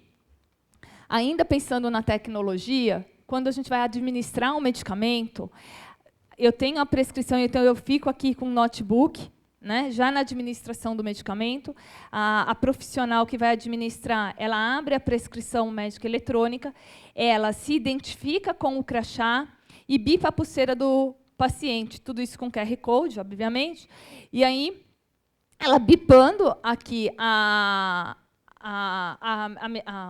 etiqueta, né? E aí ela bipa a medicação.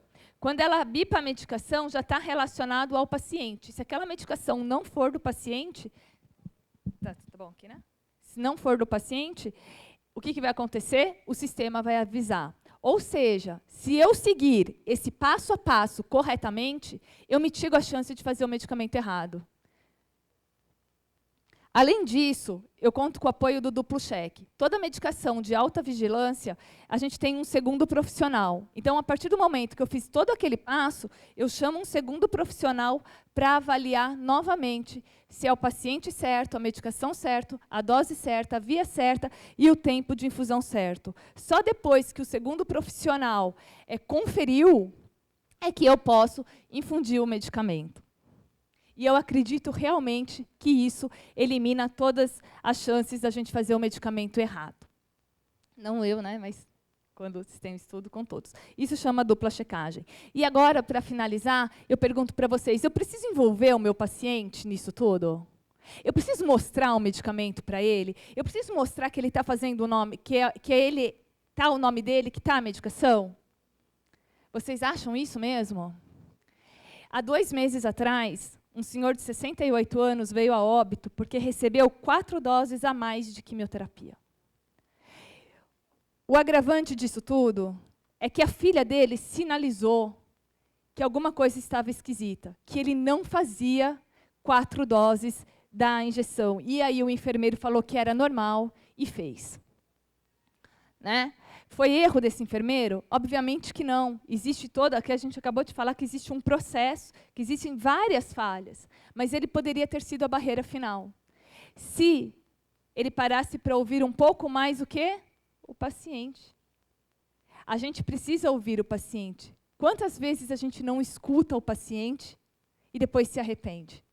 Né? Então, envolver o paciente, hoje se fala muito em letramento em saúde.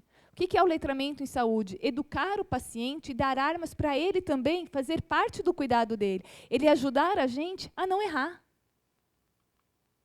Isso que eu estou falando é cultura de segurança. Né? O que é uma cultura de segurança? É competências de padrões de comportamentos, atitudes e valores. E ela precisa ser feita em grupo e individual.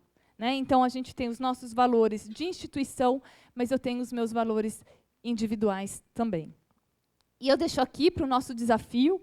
Em 2016 foi lançado aí o Paciente Seguro em 2030. E esse grande desafio lançado pela Organização Mundial da Saúde, ele fala que em 2030 nós precisamos reduzir ao máximo o número de eventos adversos que nós temos hoje.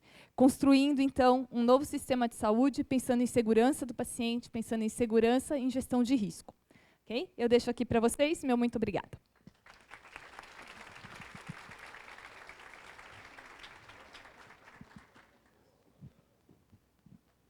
Tem tempo para pergunta? Não. Não tem. A gente vai... Bom, eu vou passar a palavra para a Elba novamente. A gente ainda vai continuar aqui, então qualquer dúvida que vocês tiverem, podem voltar aqui com a gente. Daqui a pouco a gente vai para o break, enfim. Podem perguntar à vontade, mas eu vou voltar a palavra para a Elba. Depois eu faço todos os meus agradecimentos também e continuem. Bom. Obrigada, Matheus.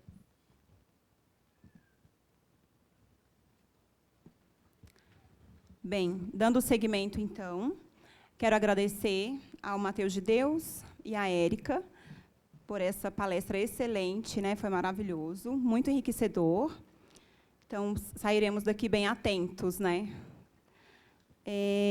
Falaremos agora, em seguida, a respeito de navegação de paciente.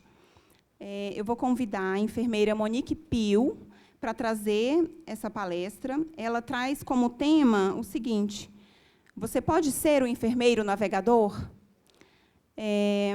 Ela é enfermeira formada pela USP de Ribeirão Preto, pós-graduada em oncologia, em prática baseada em evidências pela jornada, experiência profissional como enfermeira clínica e navegadora desde 2016, atualmente empresária, oferta consultoria e treinamentos para a implementação de navegação de pacientes e enfermagem clínica, especialista em oncologia. Ela não pôde comparecer pessoalmente, mas ela deixou essa aula gravada. Nós queríamos muito que fosse ministrado essa aula por ela, porque ela é uma das pioneiras nessa área de navegação e enfermagem clínica. Então, vamos agora à aula gravada da Monique. Obrigada. Olá, tudo bem?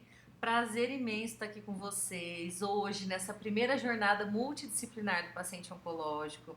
Agradeço, então, pelo convite, Dr. Fernando Blum, a Elba, minha mentorada especial, né? Trabalhamos juntas também. Então, a Elba, sempre fui muito orgulhosa do trabalho dela e me sinto honrada aqui de estar junto com vocês hoje.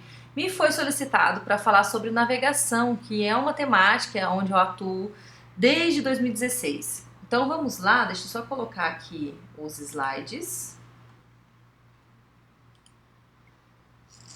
Então, vamos lá. Essa é uma pergunta que sempre me fazem, né? Você pode ser um enfermeiro navegador? Monique, o que eu preciso ser para ser um enfermeiro navegador?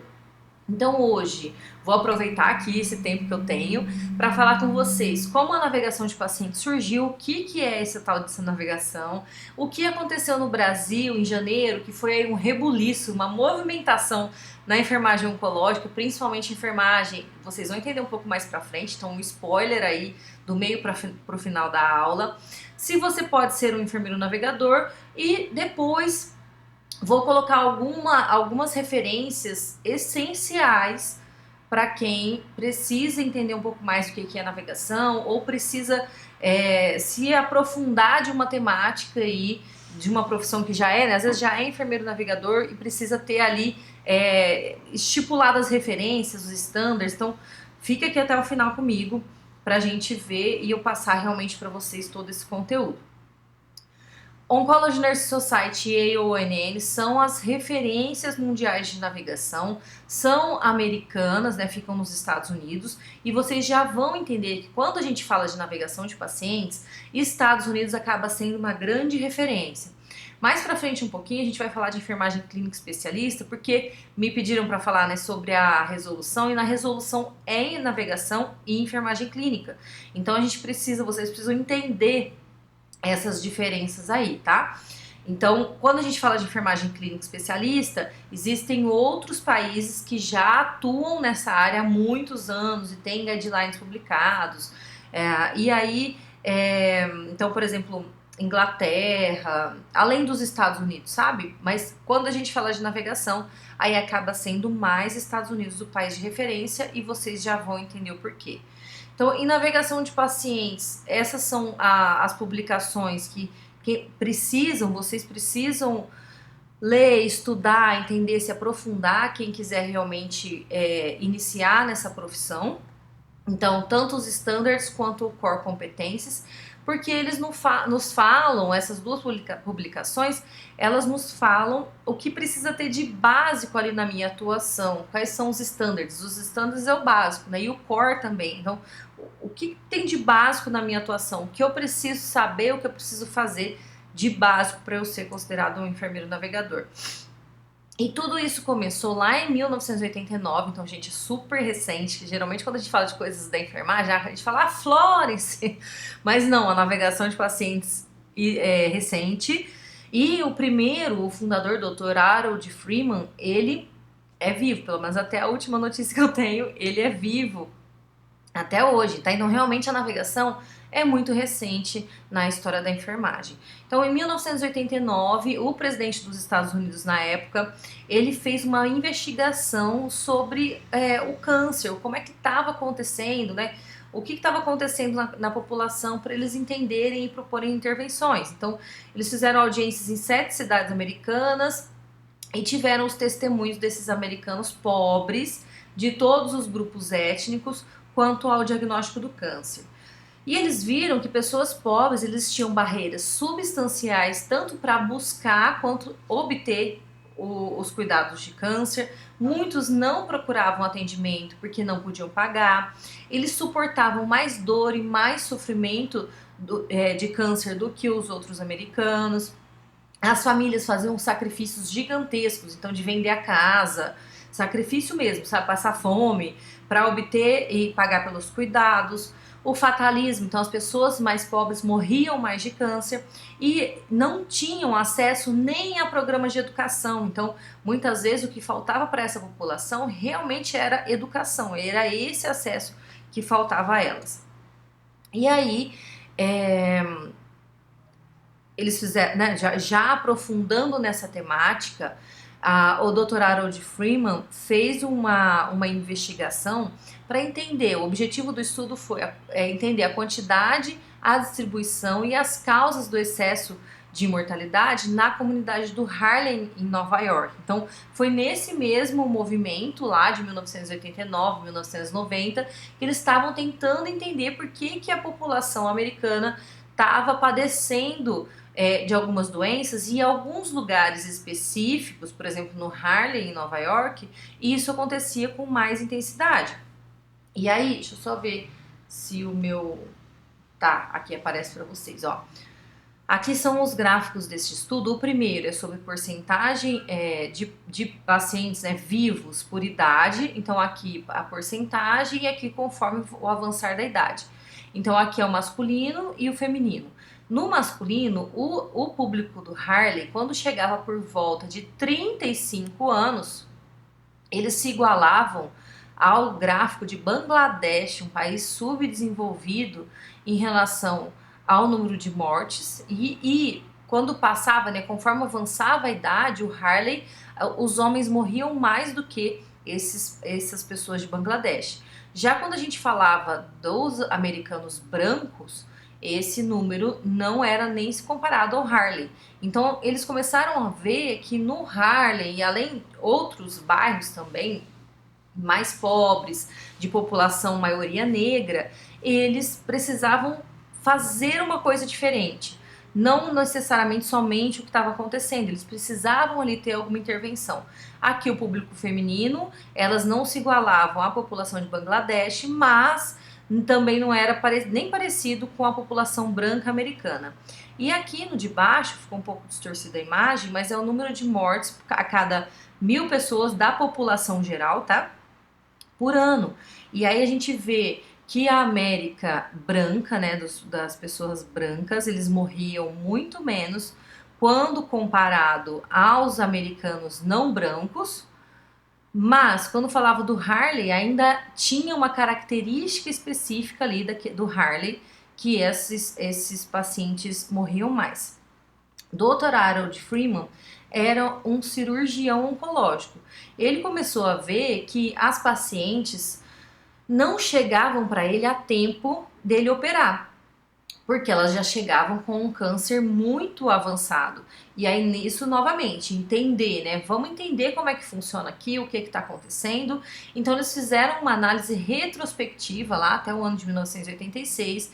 Tinha um N de 606 pacientes com câncer de mama, 94% delas eram negras, todas de baixo nível econômico e metade não tinha seguro médico.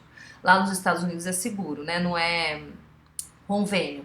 Apenas 6% tinha doença estadiamento 1 e a sobrevida em 5 anos era apenas de 39%. E aí eles propuseram, então, fazer uma intervenção. Então, a gente já está caminhando aí para um conceito da navegação. Eles se propuseram a fazer uma intervenção naquele serviço para melhorar esses resultados. Qual que foi a intervenção deles? Fornecer exames de mamografia gratuitos e ou de baixo custo, de acordo com as diretrizes recomendadas na época em relação à idade. A navegação do paciente para garantir o diagnóstico e tratamento oportunos, e é importante ressaltar que essa navegação deles não era navegação por enfermeiros, era de ex-pacientes, o que hoje a gente chama de navegação não clínica. O que eles tiveram de resultado, então? De um N de 325 pacientes, eles conseguiram, né, que as pacientes chegassem com um estadiamento mais cedo. Então, pacientes com câncer de mama precoce, de estadiamento de 0 e 1, passou de 6% comparado com aquele estudo para 41%. E a sobrevida em 5 anos passou de 39% para 70%. Então, esse resultado extremamente significativo começou a chamar a atenção aí do mundo, dos outros hospitais, e eles começaram a pensar, e desde então, Dr. Harold Freeman, eles chamam de navegação.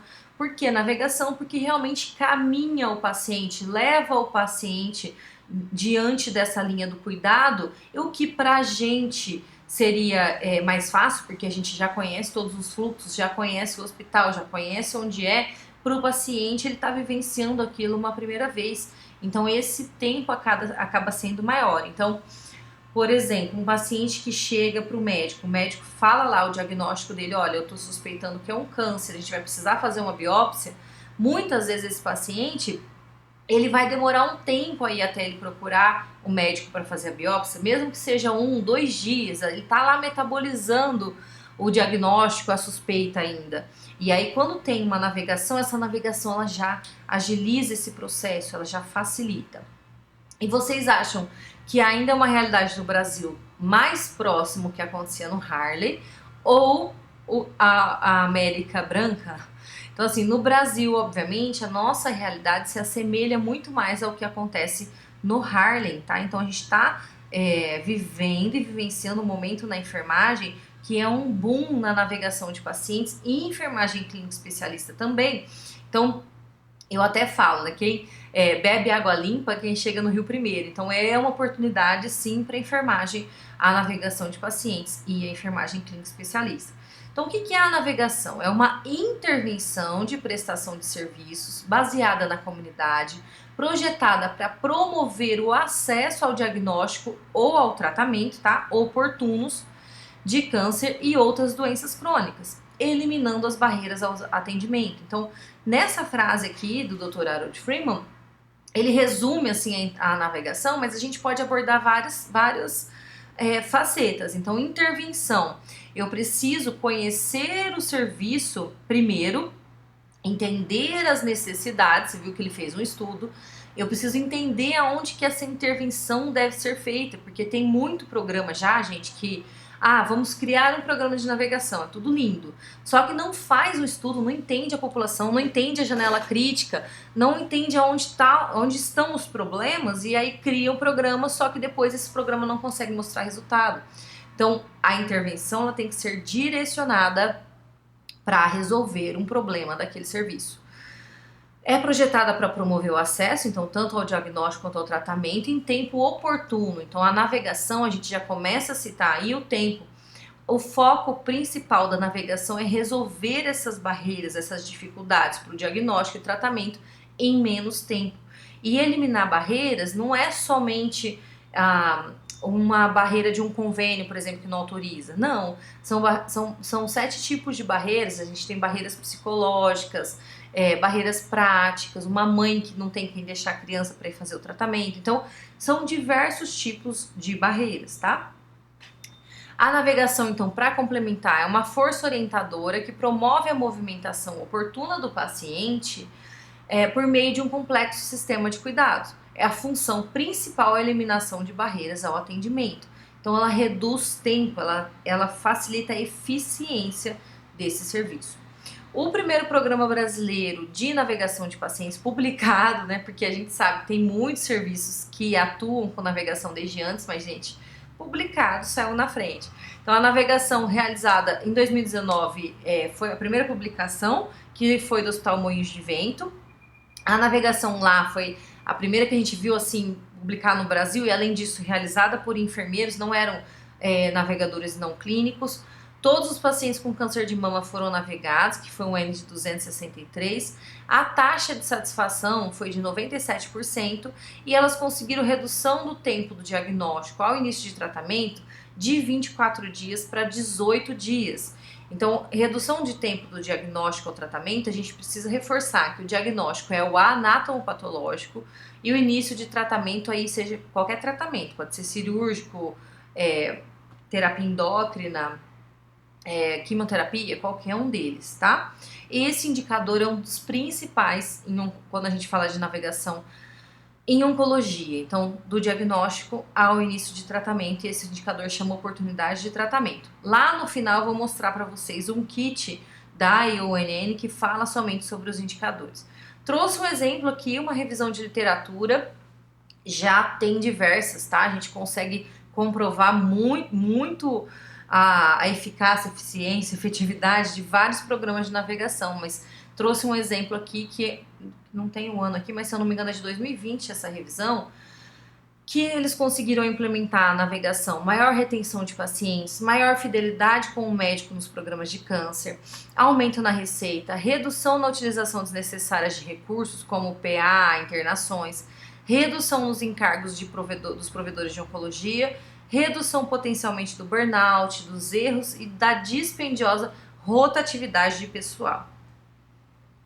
Então, a essa altura, né, você já deve estar se perguntando, mas isso não devia ter todo o hospital? O que precisa para o seu enfermeiro navegador? Ou então, muitas vezes, eu vejo assim, gente, mas eu faço isso. Eu sou enfermeiro navegador, então eu já oriento os pacientes, meus pacientes eu oriento, eu faço todo o caminho. Às vezes trabalham em clínica cirúrgica, né? Aí eu que oriento o paciente nesse caminho. Então, calma. Então, assim, precisa ter em hospital, o ideal que sim, a navegação de pacientes facilita a vida do paciente, mas obviamente que a gente tem que ter critério para criar um programa de navegação. O que precisa para ser um enfermeiro? Já vou falar a hora que eu vou falar da resolução. E eu já faço isso, né? Então, assim, a navegação de pacientes, ela faz esse processo de orientação e de caminho do paciente na linha do cuidado, mas é um processo estruturado. Ele tem começo e fim, todas as barreiras são resolvidas, encaminhadas, tem indicadores para isso. Então, quem faz, na nossa formação, é intrínseco que nós, enfermeiros, orientemos os pacientes. Então, a orientação, educação do paciente, educação do enfermeiro em serviço é uma coisa. Agora, navegação é outra, tá? E aí, obviamente, envolve todas essas questões aqui que eu já disse. E o que aconteceu no Brasil, então, em janeiro de 2024, que teve esse rebuliço todo?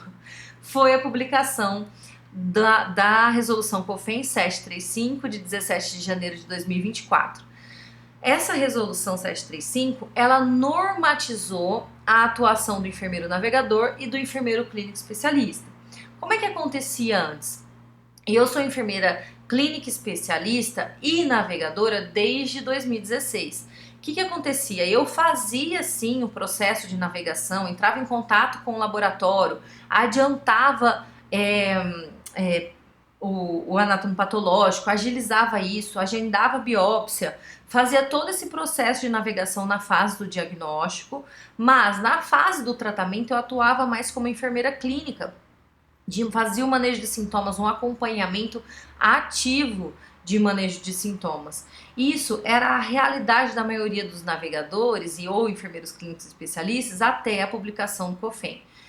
Calma, não se desespere, a gente não tem que se atualizar agora, mas essa divisão realmente do que é a navegação, do que é a enfermagem clínica especialista, ela precisa acontecer e a gente tem aí 3 anos para fazer esses ajustes. E aí, eu tô dizendo aqui, né, o navegador eu já expliquei, mas na resolução também fala do enfermeiro clínico especialista. Então, o que seria esse enfermeiro clínico especialista? Quando a gente vê a formação do enfermeiro, a gente tem na nossa formação, a gente se diploma como bacharel de enfermagem, então nós somos enfermeiros generalistas depois de formados, então os enfermeiros generalistas. Quando a gente faz uma especialização ou residência, ou depois de muito tempo de serviço, a gente vai lá e tira o título da sociedade, a gente tem essa especialização. Além disso, a gente tem cursos, e tem o que eles falam aqui de job training, né, de carga horária de atuação, experiência na prática ali naquela especialidade. Então, esses enfermeiros são os enfermeiros especialistas. E o que causa muita confusão? Existe um título dentro da enfermagem que é a enfermagem clínica. Por quê? Lá antigamente no hospital só tinham 2 alas nos hospitais, a enfermagem, o paciente que operava e o paciente que não operava. Para não chamar de paciente que não operava, eles chamavam de pacientes clínicos, tá? Dentro desses pacientes clínicos começaram a surgir novas especialidades. Então esses pacientes eles não iriam operar, mas eles precisavam ser cuidados. E aí surge a oncologia, a cardiologia, a psiquiatria. São pacientes que não vão operar, mas que estão dentro desse bolo aí da clínica. E existiam especialidades que eram mais difíceis e que foram... As enfermeiras com mais tempo de casa eram aquelas que se sobressaíam. Além disso, então, depois dessa tempo de carreira prática, também tem o mestrado. Então, quando a gente fala de fora do país, para ser chamado de prática avançada de enfermagem, o enfermeiro clínico especialista, ele precisa de ter o mestrado, tá? Além disso, de ter comprovação de carga horária na prática, tempo de serviço naquela especialidade. Então, aqui nós temos o enfermeiro generalista, aqui a gente pode até ser o enfermeiro clínico, mas ou outra especialidades, e o clínico especialista, porque ele atende especialidades que são clínicas, não são cirúrgicas, mas ele é um especialista dentro daquela temática. Então, não sei se eu me fiz clara ainda. O enfermeiro clínico especialista, então, ele desenvolve cuidado especializado, ele tem expertise na prática clínica, ele tem uma prática baseada em evidências, tanto para avaliar, diagnosticar e manejar tanto a doença quanto os sintomas. É focado no cuidado do paciente, nas organizações e na prática de enfermagem. O enfermeiro clínico especialista é aquele também que é responsável por ir nos eventos, nos congressos e trazer o que teve de atualização para a equipe da assistência. Ele tem essa função também de educação da enfermagem assistencial, tá? Quando a gente fala, então, da navegação, eu estou falando de redução de tempo, eficiência do serviço, da linha de cuidado. Quando eu estou falando da enfermagem clínica especialista, é uma expertise clínica, é um manejo clínico. Eu falo mais de efetividade, de ter aquele cuidado ali aprofundado, tá? E o que eu preciso, então, voltando na temática, para ser um enfermeiro navegador? O COFEN nos traz, então, na resolução, que primeira coisa, essas instituições que tinham essas 2 funções, ou uma mesma função que estava tudo misturado, igual acontecia comigo, vai precisar ter essa separação e não vai poder ter essa duplicidade ou sobreposição de responsabilidade.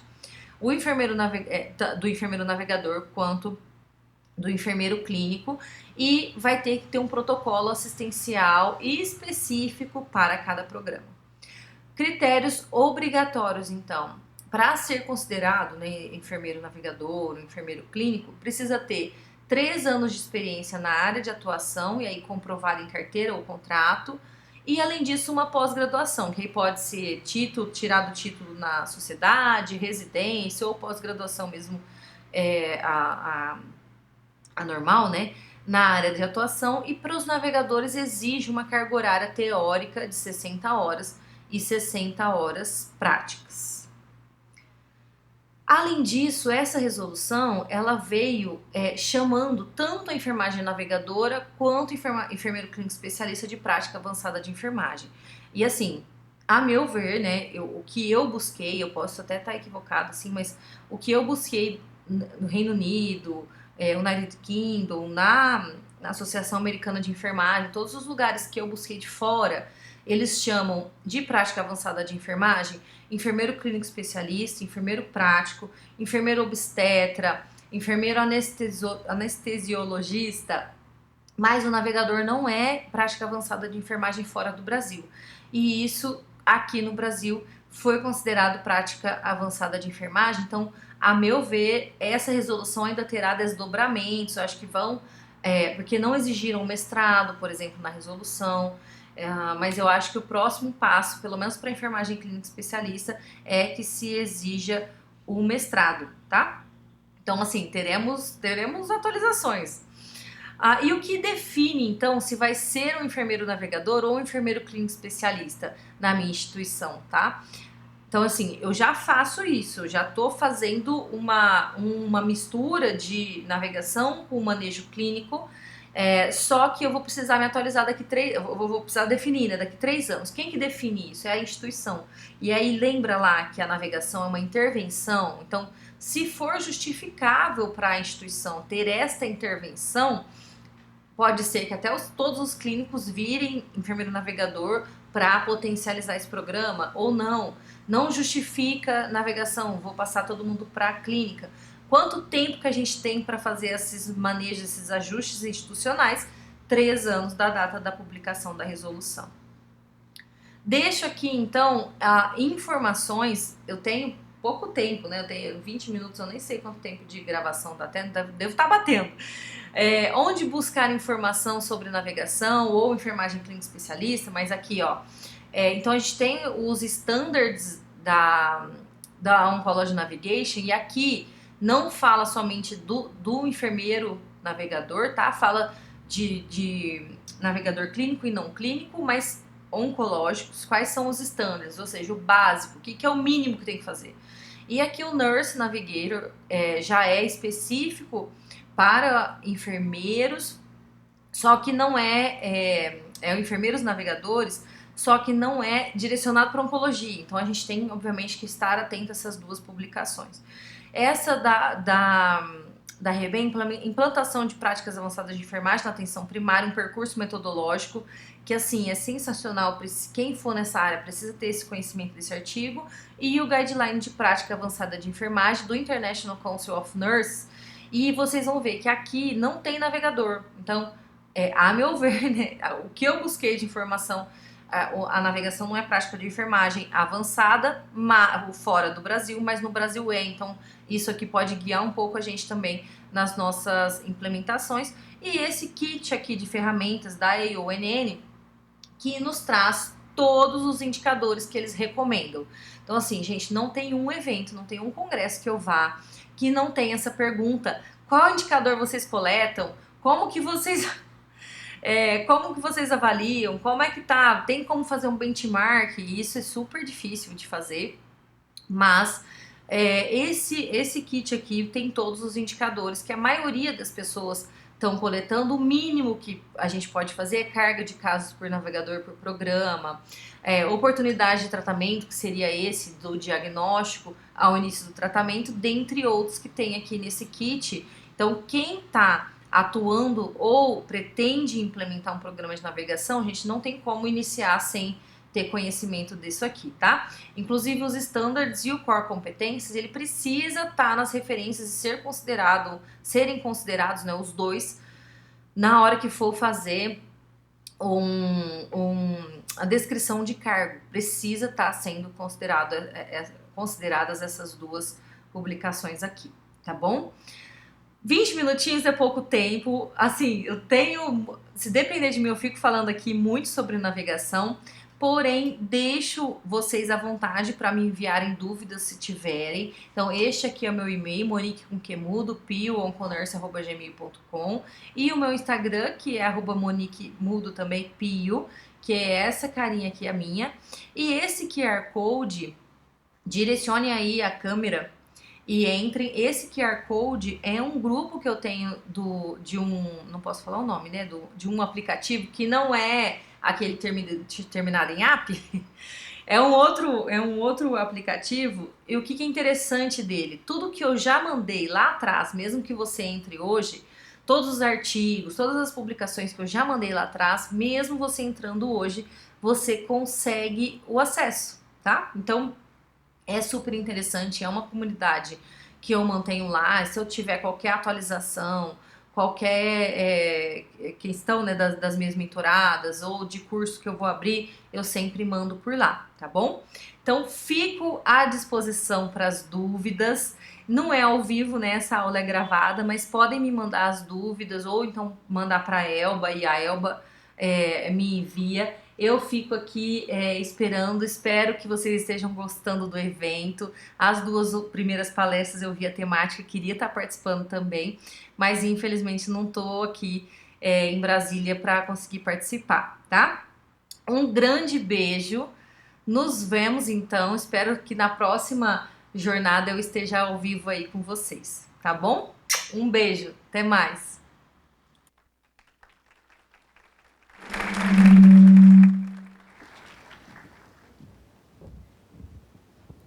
Agradecemos a participação da Monique Pio. Foi uma palestra muito esclarecedora, né? Temos muitos enfermeiros aqui e é, de fato, um tema da nossa atualidade, que faz muito sentido para nós enfermeiros, tanto navegadores como clínicos. Agora a gente vai ter uma pausa para o coffee, tá, pessoal? 15 minutinhos, retornamos 15 para as 11, tá bem?